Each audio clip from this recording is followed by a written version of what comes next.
this mural done. Nice one. I'm so glad you printed it. Okay, it's been busy today.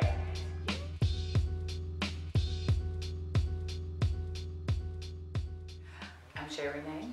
I was born in New Orleans. My mother and father are from Memphis, Tennessee and South Carolina, but my roots are Memphis, Mississippi and New Orleans, and my other roots are South Carolina. That's what brings me here. It's interesting because that's two of the largest port cities are in South Carolina and Louisiana. And I went to school, Xavier University, that brought me back to New Orleans, and I have a BA there. And I've done a lot of work all over the country. I have artwork at the W.E.B. Du Bois Museum in Ghana, in Africa. That's one I'm really proud of. Two in New Orleans, one at the McKenna Museum, one at the Suma Museum, Permanent Collections. I've done work United Nations, Mokata Museum, and so that's kind of like the outskirts. Here in South Carolina, I did the 2011 biennial. I was selected for that, which was big and huge, and also the very first lake arts field in lakes in South Carolina that they had here.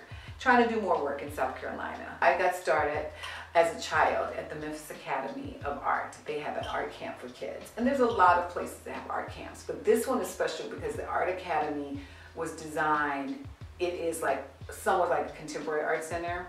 So we had drawing, painting, sculpture, printmaking, paper making. And involving myself, I realized that I just really loved it. And so throughout my history of schooling, I was able to take those basics and go into different aspects, and I just fell in love with it.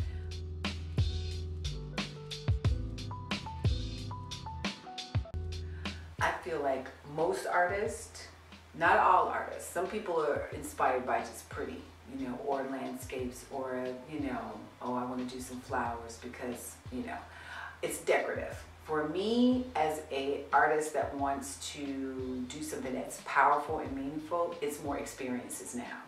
I draw from people, their experiences, sometimes talking with someone and go, oh, they were interesting, I'd love to capture them, or the essence of who they are. Design, of course, and more importantly, true, rich experiences. One was like the hurricane. My family, we escaped, I always call it Hurricane Katrina in New Orleans. And that was such a powerful and life-changing experience. The work completely changed. It went deeper. You know, it went, I don't want to say darker, but there was a lot of power in the pieces. And I could say from all the different series that I do, that each one's different. Now I'm inspired to do something on my ancestors because I'm here and part of my family is from South Carolina. So I started having conversations and remembering all the stories from my great-grandmother, who was the first free person of color in our family line. And so her mother and grandmother were slaves and grandparents, and she talked about, that inspired me. I remember the story. So I started interviewing some of the elders here to get more stories, to create images that will visually create those stories that I remember hearing and the ones that are coming directly from the ones that are still living now. And that is, I think, very powerful for an artist, is to pull from the pain, the good times, and create, you know, and push the limits of what you do with your work. Some of the artists that I love and that have inspired me, past artists and a lot of new artists, of course. I like Candy Wale. I love Tyrone Jeter's from South Carolina. Love, love, love his work. He's amazing, especially his black and whites is just amazing. John Biggers, got a chance to meet him years ago before he passed away. Amazing. I think he's the only artist that's ever made me cry. Like I had a spiritual, emotional moment the whole time I was at the museum with his pieces. I was like, oh my God.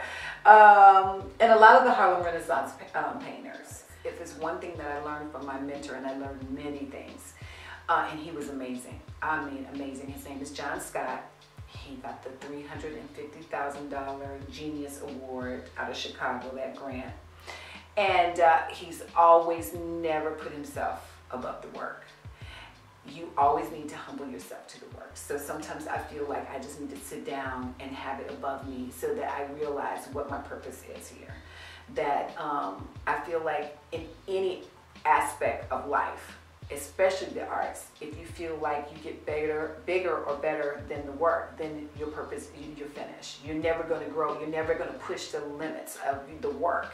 You're going to stay stagnant. Your work is going to start to look the same. You know, it's going to be all about you and not about the work. And it should always be about the work.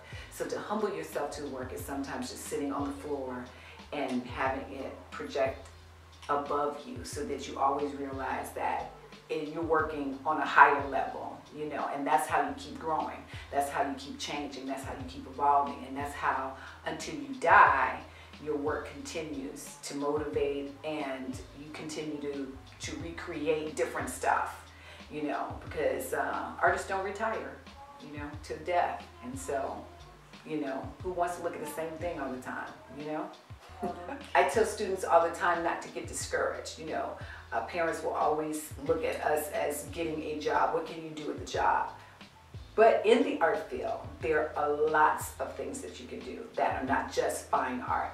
And, you know, from clothing design, you know, you look at your shoes, a room. If you're an architect, you have to draw the building. If you're an interior decorator, you have to draw a storyboard and a line drawing and what's going to go where. If you're design a table, it has to be drawn. So a lot of things have to be drawn before they're created and made. And then there's commercial art and film and photography. There's so many different aspects that you can go into that are a business. And so that's what I did, and I had some wonderful teachers that inspired me when I went off to school. College was great. I promote college because they give you the background to perfect whatever it is that you're interested in art.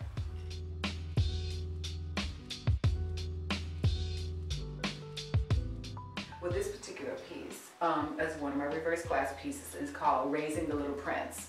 And this is what I was talking about inspiration. You know, having the whole idea that the child always knowing that where we come from as kings and queens, and that the mother is there as a nurturer, and then the father is there, you know, coming home from work with a happy smile on his face. You know, he's coming home. And I did the house like a pyramid, you know, to connect to Egypt and our roots in Africa, and just how we've, and it's a lot of symbolism from Egypt in this piece. You see the white, which is almost like a halo, like, you know, around him from the mother, and then he's walking, and everything kind of leads into the steps of him coming home to his family. And this is a very, very, to me, strong piece because I have a son, you know, and the whole idea that right now the black families are splitting and we have no men. I wanted to have a positive image, you know, of what some of us have, some of us don't have, but should look forward to being, you know. And what our roles are as mothers and fathers, you know, to these children, to the youth. For artists who are really trying to create something that sends a message or has purpose, like right now we're doing the Black Lives Movement. There's a lot of things happening right now in art and music and video and film. Art is the reflection of your time period, but it also is your visual history. So when I die, the artwork lives on. It's immortal. You know, a lot of times when I ask people to pose for a painting, I said, you know, I want to immortalize you. You know, they get, oh, I usually get a yes when they say that. But what happens is, you know, 100 years from now, they'll look back and see this process, they'll look back and see my work, and it will be the visual history of its time. And it hopefully will influence other people, but also document what was happening right now. You know, what was important. You know, what was the trends. You know, what was the style. You know, who was this artist who contemporized reverse glass painting? That type of thing.